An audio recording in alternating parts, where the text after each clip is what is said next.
ತಪೋವನದ ಸ್ವಾಮೀಜಿ ಅವರ ಚರಣಗಳಿಗೆ ವಂದಿಸಿ ತಮ್ಮೆಲ್ಲರಿಗೂ ಶರಣು ಶರಣಾರ್ಥಿಗಳು. ನಾನು ಕೋಆರ್ಡಿನೇಟರ್ ಅಂತ ಹೇಳಿ ಈ ಸಂಸ್ಥೆಯಲ್ಲಿ ಸೇವಾ ಮಾಡ್ತೇನೆ. ನಂದು ಶಿಕ್ಷಣ ಧಾರವಾಡದೊಳಗೆ ಆಯಿತು. ನಾನು ಈಗ ಇಂಜಿನಿಯರಿಂಗ್ ಮುಗಿಸಿ ಇಂಜಿನಿಯರಿಂಗ್ ನೌಕರಿ ಮಾಡಿ ಮನಿ ಉದ್ಯೋಗ, ಔಷಧ ವ್ಯಾಪಾರ ಬೆಳಗಾವಿಗೆ ಇರ್ತೀನಿ. ಇಲ್ಲಿ ಬಂದು ಸೇವಾ ಮಾಡ್ತೀನಿ. ಈ ಸಂಸ್ಥೆ ಹೆಸರು, ಈ ಪ್ರದೇಶದ ಹೆಸರು ನಿಮಗೆ ಗೊತ್ತೈತೆ ಇಲ್ಲ? ತಪೋವನ ಅಂತ ಹೇಳಿ ಇದ್ರ ಹೆಸರು. ಇದನ್ನ ಸ್ಥಾಪನೆ ಮಾಡಿದವರು ಸ್ವಾಮೀಜಿಯವರು. ಅವ್ರ ಹೆಸರು ಮಹಾ ತಪಸ್ವಿ ಶ್ರೀ ಕುಮಾರಸ್ವಾಮೀಜಿ ಅವರು ಅಂತ ಹೇಳಿ. ಇದನ್ನ 1965ನೇ ಇಸ್ವಿಗೆ ಸ್ಥಾಪನೆ ಮಾಡಿದ್ರು. ಇದು ಈ ಸಂಸ್ಥೆ ಯಾವುದೋ ಒಂದು ಜಾತಿ, ಒಂದು ಭಾಷೆ, ಒಂದು ಇದಕ್ಕೆ ಸಂಬಂಧಪಟ್ಟದ್ದಲ್ಲ. ಒಂದು ಜಾತಿಯವರಿಗೆ ಮಾತ್ರ ಸೀಮಿತವಾದಂಥದ್ದಲ್ಲ. ಎಲ್ಲಾ ಧರ್ಮಗಳು, ಬೇರೆ ಬೇರೆ ದೇಶದಿಂದ ಬರುವಂತದ್ರ ಎಲ್ಲಾ ಭಾಷೆಯ ಜನ ಭಕ್ತರು ಇಲ್ಲಿ ಬಂದ ಯೋಗ್ಯಾಭ್ಯಾಸವನ್ನ ಮಾಡ್ತಾರ. ಶಿಕ್ಷಣದಲ್ಲಿ 2 ಪ್ರಕಾರ ಶ್ರೀಗಳು ಹೇಳಿದ್ದು. ಒಂದು ಪ್ರಬೋಧ ಅಂತ ಹೇಳಿ, ಇನ್ನೊಂದು ಆತ್ಮಬೋಧ ಅಂತ ಹೇಳಿ. ಅಂದ ಇನ್ಸ್ಟಿಟ್ಯೂಷನಲ್ ಅಂಡ್ ಇಂಟ್ಯೂಷನಲ್ ಅಂತ ಹೇಳಿ. ಇನ್ಸ್ಟಿಟ್ಯೂಷನಲ್ ಅಂದ್ರೆ ಸಂಸ್ಥೆಯಿಂದ ನಾವು ಕಲಿತೇವೆ, ಶಿಕ್ಷಕರಿಂದ, ಲೈಬ್ರರಿಯಿಂದ, ನಿಸರ್ಗದಿಂದ ನಾವೇನ್ ಕಲಿತೇವಿ. ಬೇರೆ ಒಬ್ಬ ಟೀಚರ್ದಿಂದ, ಪ್ರಾಧ್ಯಾಪಕರಿಂದ, ನಾವು ಹೊರಗಿನಿಂದ ನಾವೇನೋ ಕಲಿತೇವಿ, ಅದು ಇನ್ಸ್ಟಿಟ್ಯೂಷನಲ್. ಇಂಟ್ಯೂಷನಲ್ ಅಂದ್ರೆ ಆತ್ಮಬೋಧ, ಅಂತರಂಗದಿಂದ ನಾವು ಒಳಗಿನಿಂದ ಕಲಿಬೇಕು. ಎಲ್ಲಾನು ನಾವು ಶಿಕ್ಷಕರಿಂದ ಕಲಿತೇವೆ ಅನ್ನಕ್ ಬರಂಗಿಲ್ಲ. ನಮ್ಮಲ್ಲಿ ಅಂತ ಆಂತರಿಕ ಒಂದು ಪ್ರಜ್ಞೆ, ಆ ಜಾಗೃತಿ ಏನಾಕೈತಿ, ಅದಕ್ಕ ಇಂಟ್ಯೂಷನಲ್ ಅಂತ ಕರೀತಾರ. ಪ್ರಬೋಧ, ಬೋಧ ಮತ್ತು ಪ್ರಬೋಧ ಅಂತ ಹೇಳಿ. ಈಗ ಶ್ರೀಗಳು ಇಲ್ಲಿ ಅವರು ಯೂನಿವರ್ಸಿಟಿಯಲ್ಲಿ ಪ್ರೊಫೆಸರ್ ಆಗಿದ್ರು. ಕರ್ನಾಟಕ ಯೂನಿವರ್ಸಿಟಿಯಲ್ಲಿ ಇದು ವೀರಶೈವ ಫಿಲಾಸಫಿ ಅಂತ ಹೇಳಿ ಒಂದು ಸಬ್ಜೆಕ್ಟು, ಅದರ ಮೇಲೆ ಪ್ರೊಫೆಸರ್ ಆಗಿದ್ರು.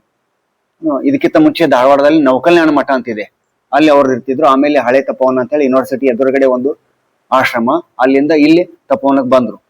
ಅವ್ರು ಮಾಡಿದಂತ ಸಾಧನೆಯನ್ನ ಸಂಕ್ಷಿಪ್ತವಾಗಿ ಹೇಳ್ತೇನೆ. ಅವರು BA ಅನ್ನ ಕೊಲ್ಲಾಪುರ ರಾಜಾರಾಮ್ ಕಾಲೇಜಲ್ಲಿ BA ಅನ್ನ ಮಾಡಿದ್ರು. ಹುಟ್ಟಿದ್ದು ಹುಣಸಿಕಟ್ಟಿ ಊರು, ಬೆಳಗಾವಿ ಜಿಲ್ಲೆ, ಅಥವಾ ಈಗ ಅದು ಕಿತ್ತೂರು ತಾಲೂಕು, ಬೆಳಗಾವಿ ಜಿಲ್ಲೆ. ಅವರು BA ಅನ್ನ ಇಲ್ಲಿ ಕರ್ನಾಟಕ ಕಾಲೇಜ್ನಲ್ಲಿ PUC ಅದು ಮಾಡಿ BA ರಾಜಾರಾಮ್ ಕಾಲೇಜ್ ಕೊಲ್ಲಾಪುರದಲ್ಲಿ ಅಗದಿ ಟಾಪ್ ರ್ಯಾಂಕ್ ನಲ್ಲಿ ಬಂದ್ರು. ಅವಾಗ ಅವ್ರಿಗೆ ದೊಡ್ಡ ನೌಕರಿ ಸಿಗ್ತಿತ್ತು BA ಕಲ್ತವ್ರಿಗೆ. ಆದ್ರೂ ಸತ್ಯಕ್ಕೆ ಅವರು ನಿಮ್ಮ ಸಲುವಾಗಿ ಸಾಧನೆ ಮಾಡಿ ಇಂಥದ್ದೊಂದು ಇಂಟ್ಯೂಷನಲ್ ಪ್ರಬೋಧ, ಅಂತರಂಗದಲ್ಲಿ ನಮಗೇನಾದ್ರೂ ಜ್ಞಾನ ಒಳಗಿನ ಬರ್ಬೇಕಂತ ಹೇಳಿ ಇದನ್ನೆಲ್ಲ ಕಟ್ಟಿದ್ರು.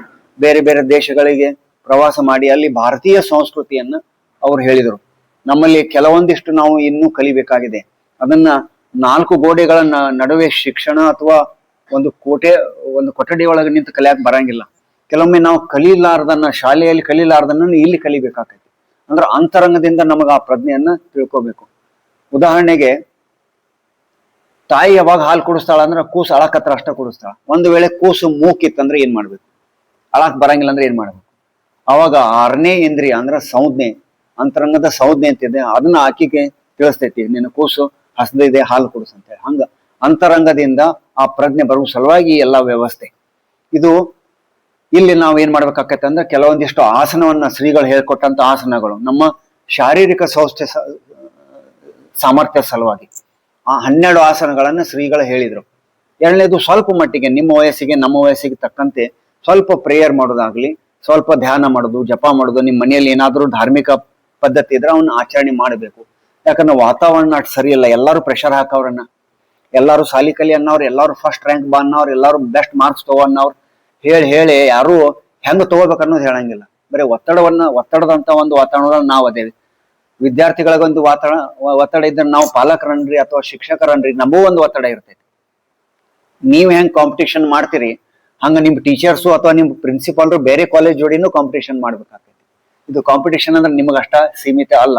ಈ ಒತ್ತಡ ಅನ್ನೋದನ್ನ ನಾವು ಬಹಳ ಕಲಿಕೆಯ ರೂಪದೊಳಗೆ ತಗೋಬೇಕು. ಶ್ರೀಗಳದನ್ನ ನಾನು ಇಲ್ಲಿ 8ನೇ ನಾನು ಇಲ್ಲಿ SSLC ಅಂದ್ರೆ 9ನೇ ಮುಗಿಸಿದ ಮೇಲೆ ಇಲ್ಲಿ 21 ದಿವಸ ಶಿಬಿರಾರ್ಥಿ ಅಂತ ಹೇಳಿದ್ದೆ. ಇಲ್ಲೇ ಶ್ರೀಗಳು ಕ್ಲಾಸ್ ತಗೊಂಡ್ರು 1984ರಲ್ಲಿ. ಅವತ್ತು ಅವರಿಂದ ಕಲ್ತದ್ದು ನನಗೆ ಇವತ್ತಿಗೂ ಆಯುಷ್ನಲ್ಲಿ ನನಗೆ ಸಹಾಯ ಮಾಡ್ತಾ ಇದೆ. ಅದಕ್ಕೆ ವಿದ್ಯಾರ್ಥಿ ಜೀವನ ಏನೇನೈತಿ ಶ್ರೀಗಳು ಬಹಳಷ್ಟು ಕಾಳಜಿಯಿಂದ ನೋಡಿದ್ರು. ಯಾಕಂದ್ರೆ ಇದು ನಿರ್ಮಾಣವಾಗುವಂತ ಒಂದು ಹಸಿ ಗೋಡೆ ಒಳಗೆ ಒಂದು ಹಳ್ಳ ಚುಚ್ಚಿದ್ರೆ ಹೆಂಗ ಆಕೈತಿ, ಹಂಗ ಇಡೀ ಇವತ್ತಿನ ಈ ನಿಮ್ಮ ಆಯುಷ್ಯ ಏನಿದೆ ಇದು ನಿಮ್ಮ ಆಜೀವ ಪರ್ಯಂತ ಕಟ್ಟಿಕೊಂಡು ಹೋಗುವ ಬುತ್ತಿ. ಅದಕ್ಕೆ ನೀವು ಒಳ್ಳೆಯದನ್ನು ಆರಿಸಿಕೋಬೇಕು. ಒಳ್ಳೆ ಸಂಸ್ಕಾರಗಳನ್ನು, ಒಳ್ಳೆ ಸ್ನೇಹಿತರನ್ನು, ಒಳ್ಳೆ ಶಿಕ್ಷಕರನ್ನು ಆರಿಸಿಕೊಂಡು ಮುಂದೆ ನಿಮ್ದು ಎಲ್ಲನೂ ತಂದೆ ತಾಯಿಗಳು ಬರುದಿಲ್ಲ.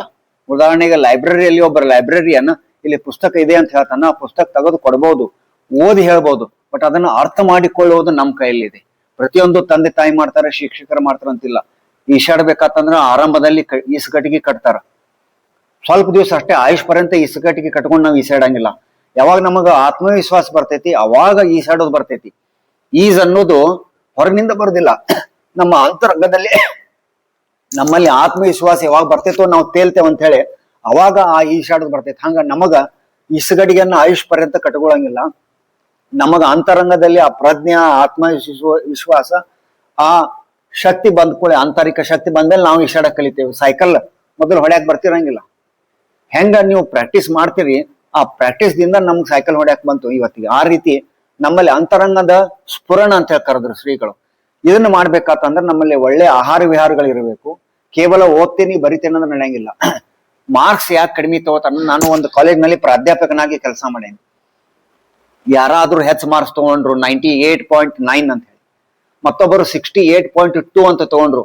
ಈ 68.2 ತಗೊಂಡವ್ರು ದಡ್ರಲ್ಲ, ನಾವು ಆ ರೀತಿ ಯಾರನ್ನೂ ಕರೆಯಂಗಿಲ್ಲ. ಅಲ್ಲಿ ನಿಮಗ್ ಕೆಲವು ತೊಂದರೆಗಳದಾವ ಅಂತೇಳಿ ನೀವು ಕಡಿಮೆ ತಗೊಂಡ್ರಿ. ಯಾಕೆ ಮಾರ್ಕ್ಸ್ ಒಬ್ಬ ಹೆಚ್ಚು ತಗೋತಾನ? ಒಂದ ಮನಿ ಒಳಗ ಒಂದೇ ವೇಳೆಗೆ ಹುಟ್ಟಿದಂತ ಇಬ್ಬರು ಅವಳಿ ಜವಳಿ ಒಂದು ಪುಸ್ತಕದಲ್ಲಿ ಶ್ರೀಗಳು ಬರೆದ್ರು. ಅವ್ರು ಒಂದು ಪುಸ್ತಕನ ಬರ್ದಾರ, ಎಜುಕೇಶನ್ ಅಂಡ್ ಸೋಷಿಯಲಿಸಮ್ ಅಂತ ಹೇಳಿ. ಅಂದ್ರ ಶಿಕ್ಷಣ ಮತ್ತು ಸಮಾಜವಾದ ಅಂತ ಹೇಳಿ. ನಮಗ್ ಮೊದಲಕ್ಕೆ ಏನ್ ಶಿಕ್ಷಣ ಕೊಡ್ತಿದ್ರು ಮತ್ತೆ ಈಗ ಶಿಕ್ಷಣ ಏನ್ ಕೊಡ್ತಾ ಇದೆ ಅಂತಂದ್ರ, ಶಿಕ್ಷಣದ ಬದ್ಲಿ ಶಿಕ್ಷೆ ಅನ್ನೋದು ನಮಗ್ ಸಿಗ್ತಾ ಇದೆ. ಅದಕ್ಕೆ ನಾವೀಗ ಏನ್ ಮಾಡ್ಬೇಕಾಗಿದೆ ಅಂದ್ರೆ, ನಾವು ಯಾಕೆ ಮಾರ್ಕ್ಸ್ ಕಡಿಮೆ ತಗೋತೇವೆ ಅಂತಂದ್ರ ನಾವು ದಡ್ರದೇವಿ, ನಮ್ಗೆ ತಿಳಿಯಂಗಿಲ್ಲ ಅಂತ ಹಂಗ್ ತಿಳ್ಕೊಬಾರ್ದು. ನಮ್ಮಲ್ಲಿ ಏನೋ ಒಂದು ವ್ಯತ್ಯಾಸ ಇದೆ. ಅವಳಿ ಜವಳಿ ಇಬ್ರು ಮಕ್ಕಳನ್ನ ತಗೊಂಡ್ರೆ ಒಮ್ಮೆ ಹುಟ್ಟಿರ್ತಾರ, 1 ನಿಮಿಷದ ವ್ಯತ್ಯಾಸದೊಳಗ.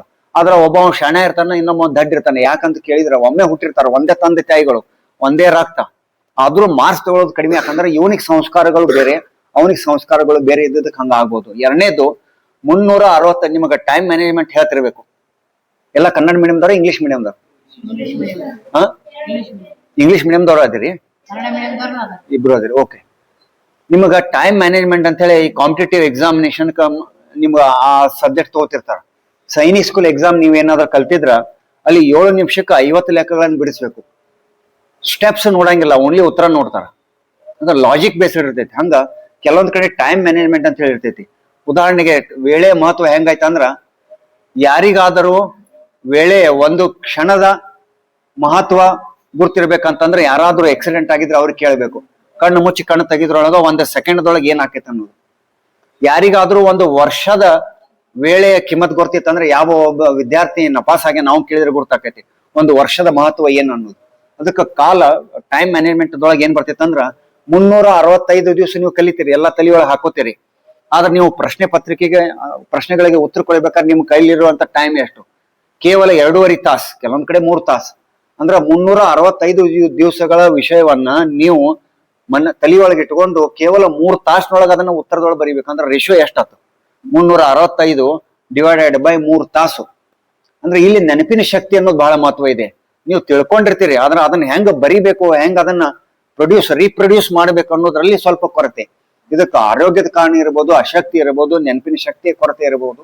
ಅದಕ್ಕೆ ನೀವು ಅಭ್ಯಾಸ ಮಾಡುವ ರೀತಿ ರಿವಾಜ್ನೊಳಗೆ 8 ತಾಸು ಅಭ್ಯಾಸ ಮಾಡಿದ್ರೆ ಶಾಣ್ಯ ಹಂಗೇನಿಲ್ಲ. 2 ತಾಸು ಅಭ್ಯಾಸ ಮಾಡಿದ್ರು ರ್ಯಾಂಕ್ ಬಂದವ್ರ ಅದಾರ. ಕಡಿಮೆ ಮಾಡ್ರಿ ಅಂತ ಹೇಳಂಗಿಲ್ಲ, ಆದ್ರೆ ನೀವು ಎಷ್ಟು ತೌಡು ಕುಟ್ತೀರಿ, ಎಷ್ಟು ರಸ ತೆಗಿತೀರಿ ಅನ್ನೋದ್ರ ಮೇಲಿಂದ ಇದು ಸಂಬಂಧಪಟ್ಟಂತೆ. 365 ದಿವಸಗಳನ್ನ ಅವನು ನೆನ್ಪಿಟ್ಕೋತಾನ, ಅವನು ಅದೇ ಪ್ರಶ್ನೆಗಳಿಗೆ ಉತ್ತರ ಬರೀತಾನ. ನೀವು ನಿಮ್ಮ ಮನಸ್ಸಿನಲ್ಲಿ 365 ದಿವಸದ ಎಲ್ಲ ತಲೆಗೆ ಇಟ್ಕೊಂಡಿರ್ತೀರಿ, ನೀವು ಅದೇ ಪ್ರಶ್ನೆಗಳಿಗೆ ಉತ್ತರ ಕೊಡ್ತೀರಿ. ಅದು 3 ತಾಸು, ಇದು 3 ತಾಸು. ಆದ್ರ ಅವ ಯಾಕ 98 ಪಾಯಿಂಟ್ ಮಾಡಿದ, ನೀವ್ ಯಾಕೆ 68 ಅನ್ನೋದಕ್ಕೆ ಇಲ್ಲಿ ನಿಮ್ಮ ಕೆಲವು ಮ್ಯಾನೇಜ್ಮೆಂಟ್ ಟೆಕ್ನಿಕ್ ಅದನ್ನ ನಿಮ್ಗೆ ನಿಮ್ ಶಿಕ್ಷಕರು ಹೇಳ್ಕೊಡ್ಬೋದು, ನಿಮ್ ಸಂಸ್ಥೆಯವರು. ಅದಕ್ಕೆ ಇಲ್ಲಿ ನೀವ್ ಏನ್ ಮಾಡ್ಬೇಕಾಗುತ್ತೆ ಅಂದ್ರ, ಒಳ್ಳೆ ಆಹಾರ ಬೇಕು. ಜಂಕ್ ಫುಡ್ ಏನ್ ತಗೋತೀವಿ ಅದನ್ನ ನಮ್ಮನ್ನ ಕೆಡ್ಸಾಕತ್ತೈತಿ. ಒಳ್ಳೆ ರೀತಿಯ ನೀವು ಶಾಲೆ ಕಲೀಲಿಕ್ಕೆ ಕೆಲವು ನಮ್ಮ ಮನಸ್ಸನ್ನ ವಿಚಲನೆ ಮಾಡುವಂತ ಬೇರೆ ಬೇರೆ ಫ್ಯಾಕ್ಟರ್ಸ್ಗಳಂತಾವ್.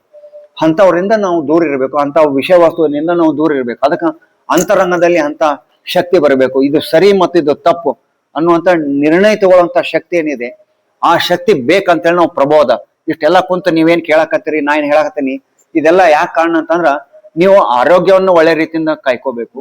ಅದ್ರ ತಕ್ಕಂತೆ ಆಹಾರ ವಿಹಾರಗಳು, ಒಳ್ಳೆ ಸಂಘ, ಅದಕ್ಕೆ ನಾವು ಸತ್ಸಂಗ ಅಂತೇವಿ. ನೀವು ಗುಡ್ ಫ್ರೆಂಡ್ಶಿಪ್ ಅಂತ ಕರೀರಿ. ಈ ರೀತಿ ನೀವು ಏನೇನು ಡೆವಲಪ್ ಮಾಡ್ತಿರೋ ಇದರಿಂದ ನೀವು ಕೇವಲ ನಿಮ್ಮ ಒಂದು ಸಂಸ್ಥೆಗೆ, ನಿಮ್ಮ ಪಾಲಕರಿಗೆ, ನಿಮ್ಮ ಕುಟುಂಬಕ್ಕ ಇಷ್ಟಕ್ಕೆ ಮಾತ್ರ ಸೀಮಿತ ಅಲ್ಲ, ನೀವು ದೇಶದ ಆಸ್ತಿ ಅಂತೇಳಿ ಶ್ರೀಗಳು ಹೇಳಿದ್ರು. ಇಂದಿಲ್ಲ ನಾಳೆ ಈ ದೇಶವನ್ನ ನೀವು ನಿಮಗೆ ಬೇಕಾಗ್ಲಿ, ನಿಮಗೆ ಬೇಡಾಗ್ಲಿ, ನಿಮಗೆ ನೀಗ್ಲಿ ಬಿಡ್ಲಿ, ಅದನ್ನ ಸರಿಯಾದ ರೀತಿಯಲ್ಲಿ ಮುಂದುವರಿಸಿಕೊಂಡು ಹೋಗುವಂತ ಜವಾಬ್ದಾರಿ ನಿಮ್ಮ ಮೇಲಿದೆ. ನೀವು ವಾಲ್ಯ ಅಂದ್ರೆ ಯಾರು ಬಿಡಂಗಿಲ್ಲ. ಇಂದಿಲ್ಲ ನಾಳೆ ಜಗತ್ತಿನಲ್ಲಿ ಭಾರತ ಮಹಾನಾಯಕ ಆಕೈತಂತ ನೀವೆಲ್ಲ ಓದಿರಿ, ಕೇಳಿರಿ. ಅದ್ರ ನಾಯಕ ಪಟ್ಟ ಹಂಗ ಬರಂಗಿಲ್ಲ. ಯುದ್ಧ ಮಾಡಿದ್ರೆ ನಾಯಕರಾಗೋದಿಲ್ಲ. ಒಳ್ಳೆ ರೀತಿಯಿಂದ ದೇಶವನ್ನು ಮುಂದೆ ನಡೆಸ್ಕೊಂಡು ಹೋಗ್ಬೇಕಂತಂದ್ರೆ ಸಂಸ್ಕೃತಿ ಬೇಕು. ಶ್ರೀಗಳ ಒಂದು ಪ್ರವಚನ ಇದೆ, ರಾಷ್ಟ್ರ ಧರ್ಮ ಅಂತ ಹೇಳಿ. ಶ್ರೀಗಳು ಅನೇಕ ಪುಸ್ತಕಗಳನ್ನು ಬರೆದಾರ, ಕನ್ನಡದಲ್ಲಿ, ಇಂಗ್ಲಿಷ್ನಲ್ಲಿ. ಅದಕ್ಕೆ ನೀವು ಇಲ್ಲಿ ಬಂದ್ ಹೋದ್ರೆ ಇಲ್ಲಿ ಒಂದು ಶಕ್ತಿ ವಲಯ ಏನಿದೆ, ಆ ಶಕ್ತಿ ವಲಯ ನಿಮ್ಮ ಪರಿಣಾಮ ಆಗ್ಬೇಕು. ಅದಕ್ಕೆ ಅನೇಕರ ದೃಷ್ಟಿಯಲ್ಲಿ ನೀವು ಮೇಲಿಂದ ಮೇಲೆ ಬಂದು ನಿಮ್ಮಲ್ಲಿ ಯಾವ್ದಾದ್ರು ಒಂದು ಆಂತರಿಕ ಪ್ರೇರಣೆ, ಚೈತನ್ಯ ಡೆವಲಪ್ ಆಗ್ಲಿ ಅಂತ ಹೇಳಿ ಶ್ರೀಗಳು ಈ ವ್ಯವಸ್ಥೆಯನ್ನ ಮಾಡಿಕೊಟ್ಟದ್ದಿದೆ. ನಿಮ್ಮೆಲ್ಲರಿಗೂ ಒಳ್ಳೆಯದಾಗ್ಲಿ ಅಂತ ಹೇಳಿ ಶುಭಾಶಯಗಳನ್ನು ಹೇಳಿ ನನ್ನ 4 ಮಾತುಗಳಿಗೆ ಮಂಗಳ ಮಾಡ್ತೇನೆ. ಶರಣ.